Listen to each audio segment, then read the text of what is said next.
ফাসআউ ইলা যিকরিল্লাহ, আল্লাহর জিকিরের দিকে, আল্লাহর স্মরণের দিকে ধাবিত হও। এটা দ্বারা উদ্দেশ্য হচ্ছে জুমার খুতবা। আল্লাহ বুঝাতে চাইলেন জুমার খুতবা যাতে মিস হয়ে না যায়।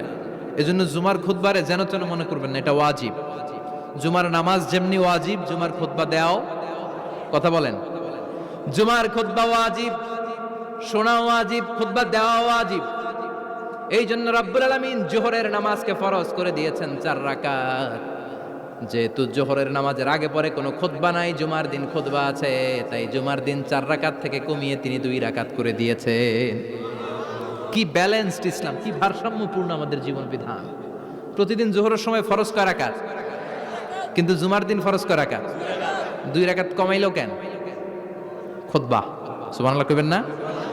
এজন্য জুমার খুতবাটা খতিব সাহেব যারা আছেন খুবই জরুরি।